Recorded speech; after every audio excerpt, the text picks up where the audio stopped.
Good evening. My name's Tammy Garthwaite. Go figure. I live at 166 Varney Street. I did not bring prepared remarks today, and I'll be honest, I don't bother anymore because I'm sitting here watching some of you, and you can practically see the wheels going, saying, would these people just shut up? Or there's some of you that smirk, or roll your eyes, or make faces, and maybe you don't realize that people can see you, but we can. When you sit here, I can see every one of your faces. So I come here tonight because I don't know if, I don't think any of my words will impact any of you. But I do want the people at home to realize that there are people looking out for them.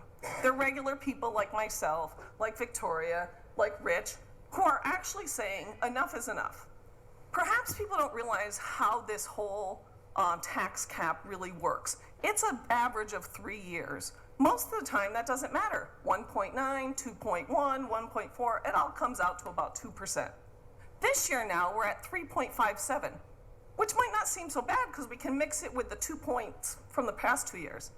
But already, 4 months into the year, inflation is at like 8.5%, with an expectation that a year from now, it'll probably be 10 to 20%, which means your property taxes will suddenly go up 10 to 20% because anybody who actually believes that this city government will restrain themselves and find new ways to do things without just spending more money, without just reaching deeper into the people's pockets and saying, well, the tax cap says we can do it, so it's okay. So when it's 20%, this body will say, it's okay, but it's not okay. You know who this impacts the most? It's not me. I can manage. Most of you can manage. I can see where you live and how you live and where your houses are. You know who it impacts? The people living in those 2 and 3 and 4 family houses that taxes went through the roof because of the reassessment. Those people struggling to pay their rent that we all keep saying, we're looking out for you. We have to do something for you. We have to make it better. It's hard for people. And then we come here and we spend more of their money and just reach deeper in their pockets and steal a little bit more from them. That is not the way this city should operate. We should stop looking at things as, well, this is how we've done it. Victoria talked about pensions. Pensions have been a nightmare for this city for as long as I've lived here. Anybody who has an ounce of honesty, who's ever sat in that mayor's office, will tell you pensions will be the downfall of this city because we cannot keep up with the pension liability we are promising people. It's just not mathematically possible. Not unless you're going to reach really deep into those poor people's pockets.